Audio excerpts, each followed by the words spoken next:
Hey everyone, and welcome back to FSI DFS. I am McKinley412, and today we're going to be breaking down the late main slate on Draftkings. It's the 6-game slate starting at 7:15. We have a separate video out for the early slate happening in the afternoon. So if you haven't checked that one out, head on over to that one. But for now, we're just focusing on this 6-game later main slate. Weather-wise, not too much to be worried about. There's no concern for rain or anything. There are some strong winds blowing out in some of these stadiums, though. San Francisco in particular, they're looking for close to 20-mile-an-hour winds blowing out in that ballpark. But everything else is pretty sunny, no chance for rain, so we can just dive right into the plays here. Up at the top, we have Walker Buehler, who is sitting at 11,000. He is completely separated from everybody else salary-wise on this slate. He's got 27% strikeout rate on the season, but if you look at just his last 5 games, it's closer to a 35% strikeout rate, which is elite status. And he's going up against San Francisco, who actually strike out the most against right-handed pitchers in the entire league. The Giants have a 29% team strikeout rate against right-handed pitchers like Buehler here. So that's #1 in the MLB. So we have a very high strikeout pitcher going against a very high strikeout team in a friendly pitcher's environment. So 11,000, while it is pricey, I think you gotta just take the punch and plug them into your lineups here.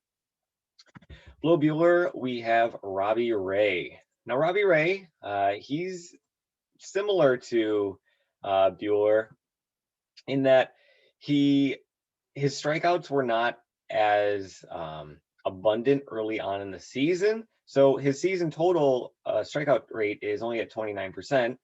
I say only. But lately, it's closer to that 34% strikeout rate. Now, just like Buehler, he has a very favorable strikeout matchup in going against the Tampa Bay Rays here, because Tampa Bay against left-handed pitching strike out 31% of the time as a team. So we have this high strikeout pitcher once again going against a high strikeout team at only 9.5K. Seems like a dream. But the concerns here are Robbie Ray has a home run issue. You can see he's allowed multiple home runs in 4 of his past 5 games here. And not only that, he's pitching at home in that Toronto ballpark, well, down in Florida, but it allows a lot of home runs. A lot of runs get scored here. So that is concerning, something that we need to be paying attention to. So you have this high strikeout pitcher against a high strikeout team, but in a bad ballpark for pitchers. So I got you. How much do you want to put weight into each category there? Do you like the strikeouts? Are you concerned about the home runs? I still think he's going to be a great play, just because of that strikeout upside that he does have here. Eovaldi, he's not nearly the strikeout pitcher that Buehler or Ray are. He's only at 22% on the season. Philadelphia does strike out quite a bit though as a team. They're around 27%. So they do strike out a bit, but Eovaldi, I'm not too thrilled about it. You know, he's not going to be posting up a 30-point DFS game for you here. Even in more favorable matchups, you know, it kind of looked like his strong games were still only around like 20 points or so, which, you know, I guess that could be fine for a 8.7 price tags, but I'm a little weary about going after him today here in cash games. But or even in just like a single GPP line if I was going to build it, just because he doesn't have that ceiling. He doesn't have the upside that we want. LAMET says he's pitching long relief here for San Diego. They said he was pitching long relief last time out as well, and he only went 2 innings. He's only pitched 2 innings in every single start that he's gone so far this season. So at 8.6K, you just can't pay that much for a guy that you really don't know if he's going to see more than 2 or 3 innings. That is just, regardless of the matchup, just don't play him there. How's the ways there? Bassett, I'm kind of interested in Bassett here. His strikeout rate has gone up as well. I mean, strikeouts are just high this season. We've seen all the data, we've seen all the stats. Strikeouts are way up, hitting is way down. Pitchers are just dominating like crazy. We've seen all the no-hitters. But Bassitt at 7.8K, I think he's a great play. I think he's a great play.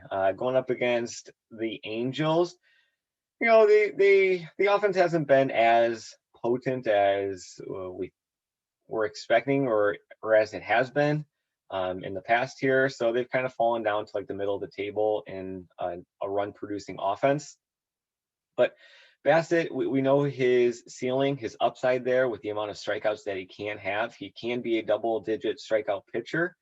So if you need some salary savings to go along with like BUEHLER at 11K, I think Bassitt is a fine choice here.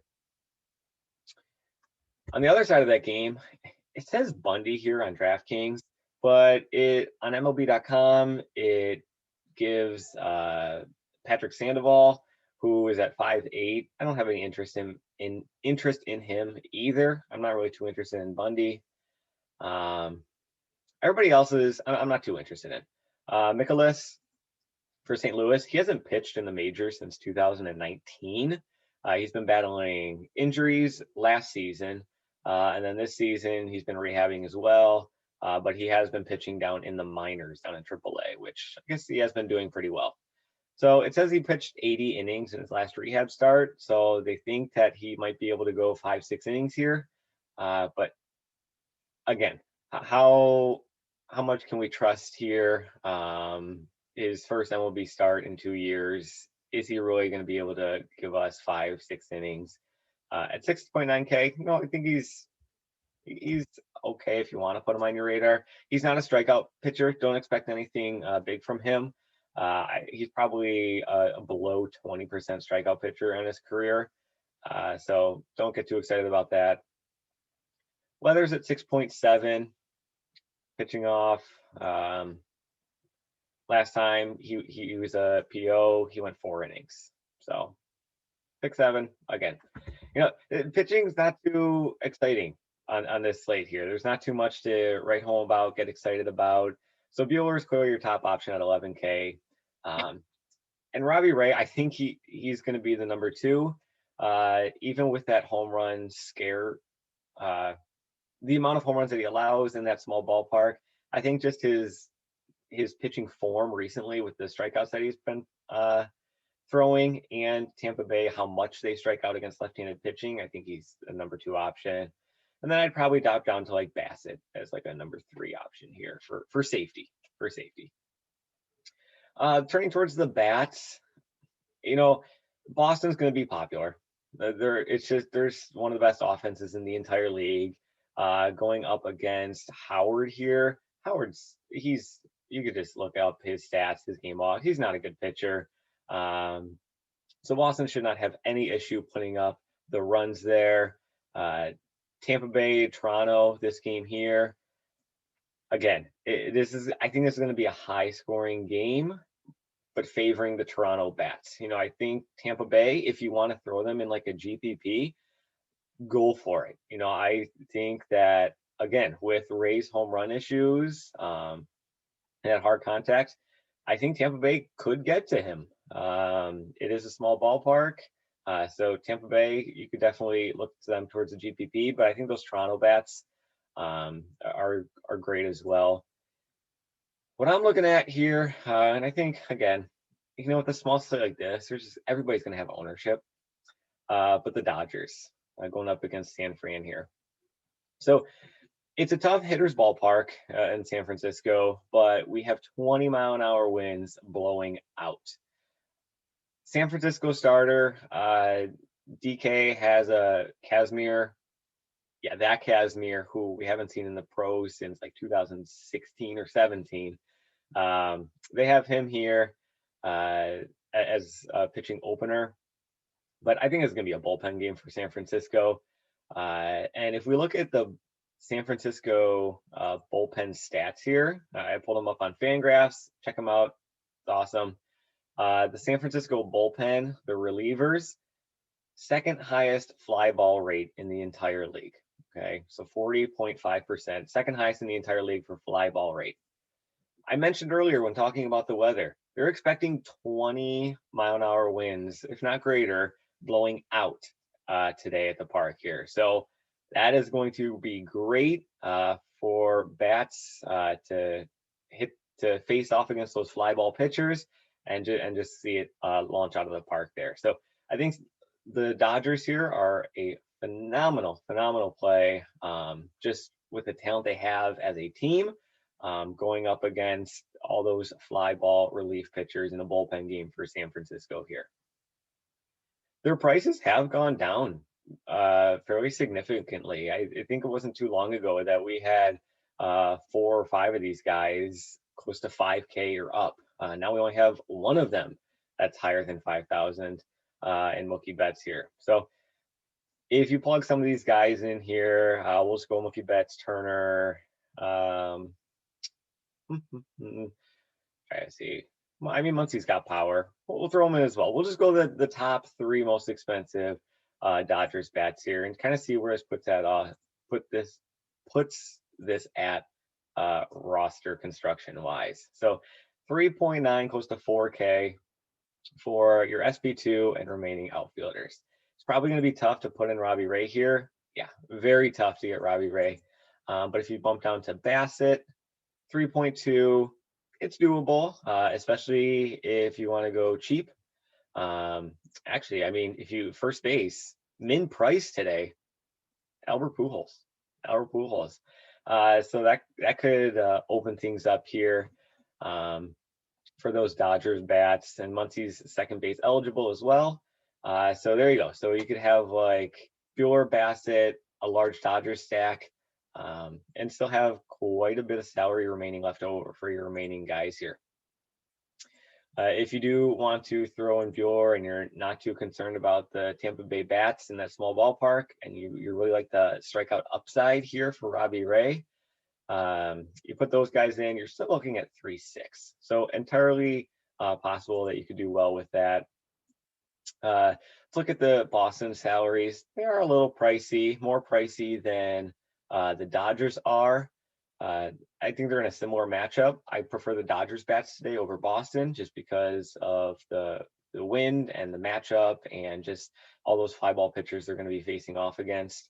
But you can find some cheap plays here in Boston. Danny Santana, he was the leadoff hitter last night.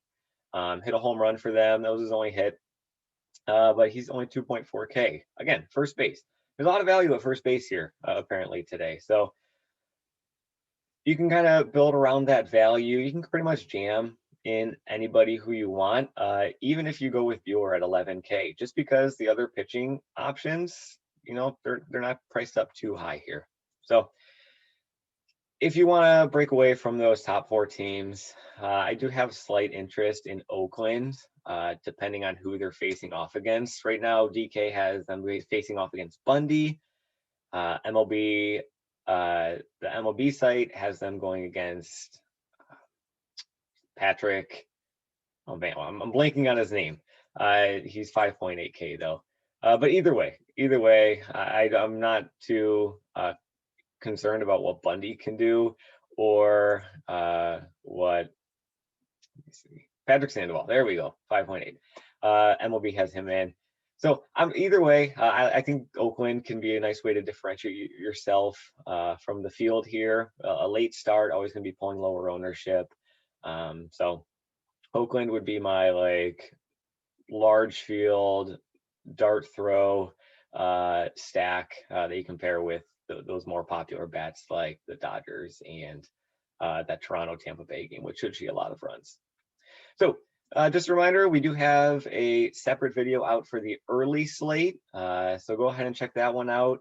If you haven't already, hit that thumbs up button, drop a comment below. It really does help us in providing all this free content for you guys. We do have a Discord with the MLB room. It is premium, but we do provide cores for every main slate here, main slate, early slate, depending on how many games there are. But we also provide cores for every showdown and for the tiers as well. It's very affordable. So hope to see you guys in that Discord soon. And we'll see you in the next video. Good luck in your contest tonight.